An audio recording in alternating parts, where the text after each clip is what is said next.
So my guest this afternoon has been a member of Showaddywaddy since the band first came together in the early 70s.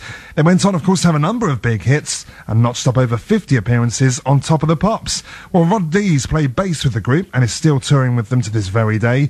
We began our conversation, though, by talking about those early days of Showaddywaddy. Well, originally we were two bands, pro bands, working in Leicester. And it was the time where you know, lots of pubs had back rooms that they were quite happy to let bands play there and fill them and get the extra beer sales. And we worked in one of those, a place called the Fossway in Leicester. And there were two bands. There was the Golden Hammers, which was myself, Malk, Bill and Russ, and the other band was Dave, Trevor, Jeff and Romeo, and they were called Choice. And we just got together and had, one night a week where we charged on the door. And at the end of the night, we got together, played a few songs, and that started to get more and more. And eventually, we just ended up joining together and being one band. And what was the big break? How did the big break come about for Showaddywaddy? Well, we actually did a talent show in Leicester, and we won it, and that got us kind of recognition. And then we did a bit, and then we went on New Faces, would you believe? And from that, we didn't actually win it. We were deemed unsuitable for the Palladium at that time, being a bit too raucous, I think. You were too raucous? Yeah. Calm down a bit now. And from that, we got a record deal, and we had Hey Rock and Roll, which was written mainly by Trevor, and that was our first hit. First hit. Yeah, and it's interesting when you talk about the work that you did in the pubs and so on early on, and then you went for New Faces.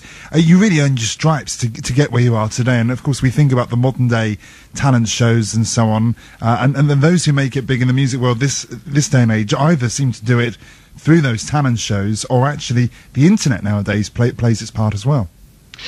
You're right. I mean, all the kids I talk to, they get all their music off the internet, and it's the way. It seems to be the way that a lot of new bands and new artists are broken as well. To get, it's instant attention to millions of people. What do you make of the likes of X Factor and so on? I think they're a good show. And that's it. I think it's very entertaining. I can't. I mean, it is a talent show, isn't it? I think it's very entertaining. Yeah. There's nothing wrong with people kind of almost getting the overnight success. The thing is, if they can maintain it. That's right. But I'm sure most of them do tread the boards, as it were. I'm sure most of them do work pretty hard before they go on that. I wouldn't have thought many people come straight out of school and go on the X Factor, but I don't know. Hopefully they've done their work, the groundwork on the road. Who was writing the music for Showaddywaddy? Well, mainly Trevor and Dave. You had a distinctive sound. How did you, though, develop that sound and your niche in the market? I think it was just right at the time. The clothes and everything just added to it. I think people were ready for a little bit of glitz.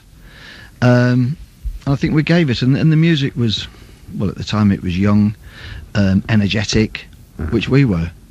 And there was, as you say, kind of back in the early 70s, music was taking that different direction at that stage. It was, yeah. It was getting past the great blues artists who just stood there in a t-shirt and jeans, and it was getting to be just a little bit more glamorous. In fact, it was the early days of glam rock, really. You did actually, at one stage, you did a couple of cover versions, because you did Three Steps to Heaven and Heartbeat, and they came out in the mid-70s, and then you went back to your own material. Well, yeah, I mean, the first, I'm not sure, five singles, I think, were self-penned. Hey Rock and Roll was the biggest, but then, and we used to submit a selection of songs to the record label to choose the next single, which is it was something we did this time, and one of them was Three Steps to Heaven, which, as it happens, was a cover, and the record label chose it.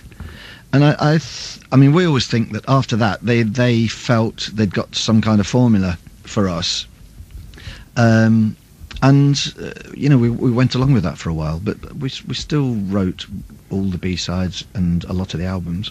I remember as a boy growing up in the early 70s, and I had this cassette tape of Junior Choice, and the song that was on there that I played over and over again was Under the Moon of Love. Yeah. Tell me about that song. Well, it was a great song. It was the second number one. That was 1976, I think it was. It actually should have been a Christmas hit, but it got knocked off on Christmas Eve by A Child Is Born. Not much comparison between you and Johnny Mathis, other than the success in the charts. I know we were quite miffed really to get knocked off on. I think it's the only time they've ever had a chart on Christmas Eve.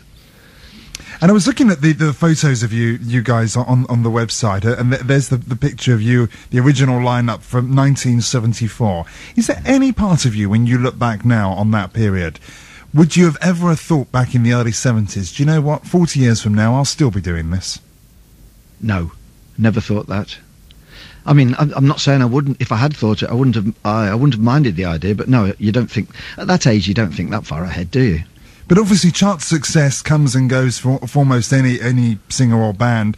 At what point did you think at any point, actually, it's time to bail out on this, or was it obvious that you could continue to make a career in the music business?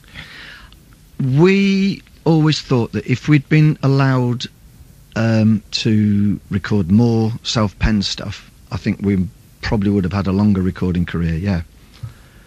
So are there regrets in terms of what you could have maybe gone on to achieve, or do you look back on the kind of heyday of Showaddywaddy and think, yeah, we had huge success at the time? Oh no, I mean, it's all positive when I look back. I just think that we could have had a longer chart success record than if we'd been releasing self-penned things and been given more chance in that area. And what about the concert? I mean, you've got the concert coming up at the Camberley Theatre on the 26th of April. Yep. What sort of person comes along? Presumably there's a lot of people who remember you first time around, but then there are those maybe discovering your music for the very first time. There are quite a lot of young people come, yeah. I mean, it's an ever-changing. We get even teenagers dressed in drapes. But no, it's very much a mixed audience. Yeah. Can I ask you, just finally, about, you did over 50 Top of the Pops performances, I mean, which is incredible in its own right. And we have a show that's on straight after mine, which celebrates the 50th anniversary of Top of the Pops. What was it like appearing on that show? Well, it's great. I mean, in those days, if you were on Top of the Pops, you'd sell records. It was as simple as that. It was the most powerful kind of selling media there was.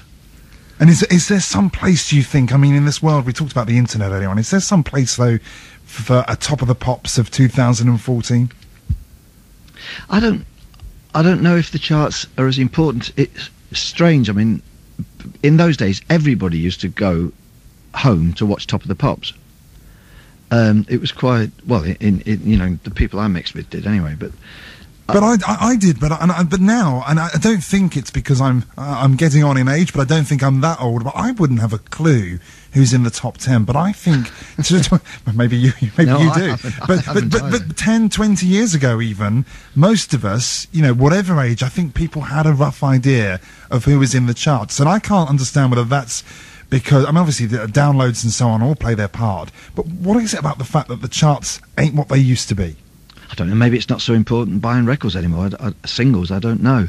But like you say, people download them and then dispose of them, I suppose.